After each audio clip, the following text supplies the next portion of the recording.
문희정의 외신 브리핑.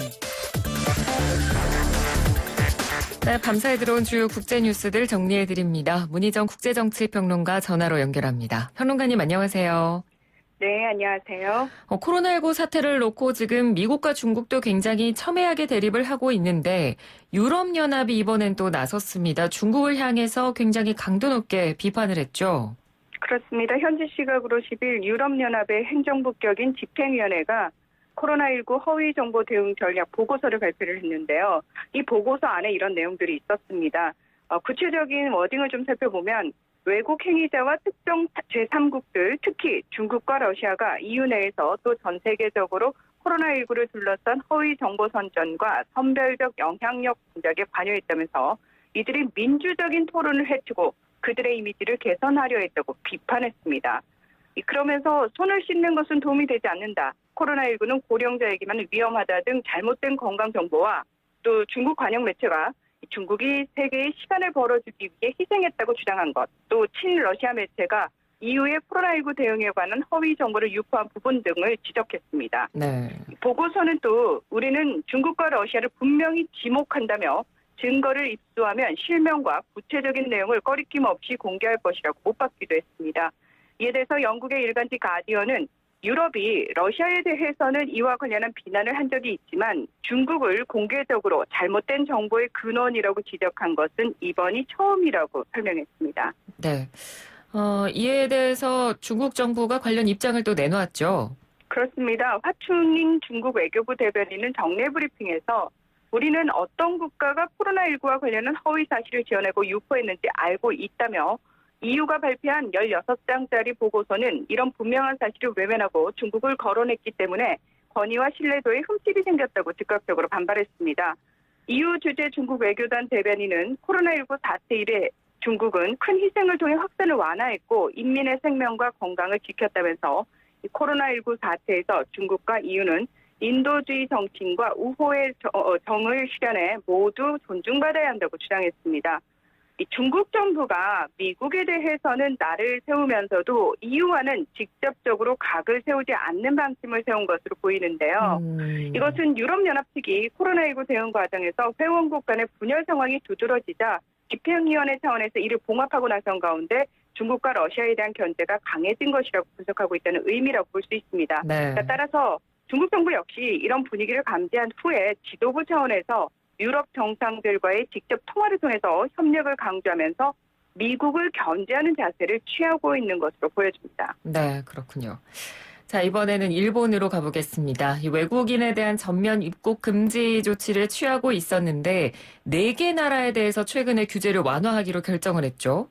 네, 현재 일본 정부는 우리나라를 포함해 전 세계 111개 국가와 지역으로부터 오는 외국인 입국을 거부하고 일본인의 경우 귀국 후 14일간 자택이나 호텔 등에서 머물도록 하고 있습니다.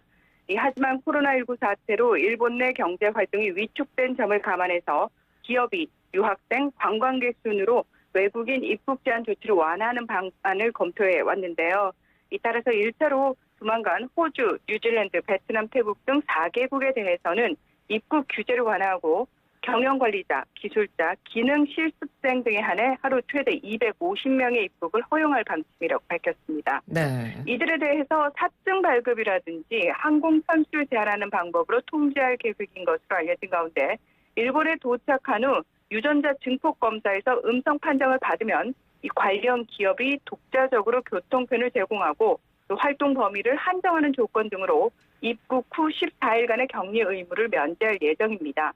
모테기 도시미스 일본 외무상은 지난 10일 중의원 예산위원회에서 우선은 감염이 수습된 나라부터 시작할 예정이라며 그 대상에 중국은 염두에 두고 있지 않다고 말했는데요. 또 지난 3일 강경화 우리 외교부 장관과의 전화회담에서 일본 내 감염 확산을 억제하는 게 최우선이라면서 기업인부터 상호 입국 규제를 완화하자는 강 장관의 개최안에 부정적인 입장을 밝히기도 해서 우리나라에 대해서도 여전히 입국 금지 조치를 유지할 뜻을 분명히 했습니다. 네. 자, 다음은 미국 대선 소식입니다. 이제 미국 대선 11월로 다가왔고 도널드 트럼프 대통령 그리고 조 바이든 전 부통령이 맞붙을 예정인데 지금 트럼프 대통령이 계속해서 여론조사에서 밀리고 있다 보니까 좀 불안감을 느꼈는지 이제 유세를 재개하겠다 이런 입장을 공식적으로도 밝혔죠. 네, 현지 시각으로 10일 트럼프 대통령은 19일 오클라호마주 털사에서 유세를 다시 시작한다면서 이어서 플로리다, 애리조나, 노스캐롤라이나주를 차례로 찾을 계획임을 밝혔습니다. 이 오클라호마는 지난 2016년 대선에서 트럼프 대통령이 힐러리 클린턴 전 국무장관을 무려 36%포인트 차로 크게 이겼던 확실한 공화당 지지 지역입니다. 최근 여론조사에서 트럼프 대통령은 민주당의 조 바이든 전 부통령에 비해서 평균적으로 8% 이상 뒤지고 있을 뿐만 아니라 국정 지지도 역시 하락하고 있는 것으로 나타났는데요. 뉴욕타임즈는 공화당도 트럼프가 계속 백악관 집무실에만 머물러서는 현재의 열세 국면을 바꿀 수 없다고 보고 유세 재개를 기대해왔다고 지적했습니다. 네. 그런데 이 트럼프 대통령이 유세를 다시 시작하겠다라고 밝힌 날이 공교롭게 또 노예 해방 기념일이라면서요. 그렇습니다. 지난달 25일 흑인인 조지 플로이드가 미국 경찰의 과잉 진압으로 사망한 후 지금까지 미국 전역에서는 인종차별에 항의하는 시위가 벌어지고 있죠. 네. 하지만 트럼프 대통령은 이를 봉합하고 해결하기보다는 갈등과 분열을 부추기는 입장을 취해서 비판을 받고 있습니다. 그런데 1865년 남북전쟁 종전 후 텍사스에서 마지막 흑인 노예가 해방된 것을 기념하는 노예 해방 기념일에 1921년 백인 폭도들이 수십 명의 흑인을 살해하고 수백 명을 다치게 한 최악의 인종폭력 사태가 발생한 곳인 털사에서 유세한다는 사실이 많은 이들을 의아하게 만들고 있는 겁니다. 게다가 각 주 정부의 경제 정상화와 시위로 인해 코로나19 감염자가 다시 증가하고 있는 상황에서 대규모 군중 유세를 재개한다는 점 때문에 비판의 목소리도 있는데요. 네. 하지만 트럼프 대통령 측은 민주당이 인종차별 반대 시위를 지지한 만큼 코로나19를 이유로 유세 재개를 비판하지는 못할 것이라고 주장하고 있습니다. 네, 알겠습니다.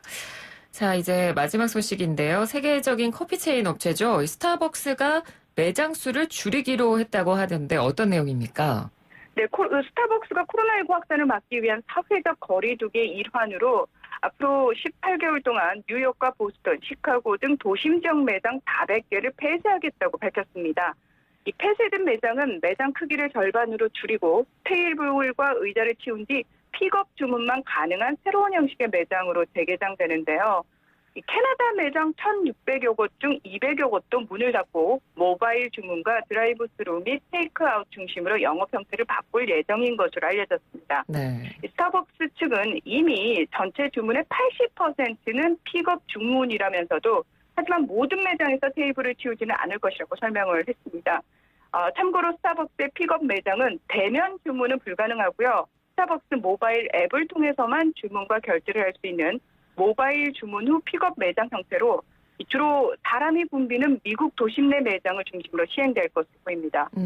한편 우리나라 스타벅스의 경우 고객이 미리 결제해둔 선불 충전금이 1,300억 원으로 7년 새 13배 급증한 것으로 나타났습니다. 네, 알겠습니다. 오늘 소식 잘 들었습니다. 고맙습니다. 네, 고맙습니다. 네, 지금까지 문희정 국제정치평론가였습니다. 1부는 여기서 마치고요. 잠시 뒤 2부 기획 특집으로 들어오겠습니다.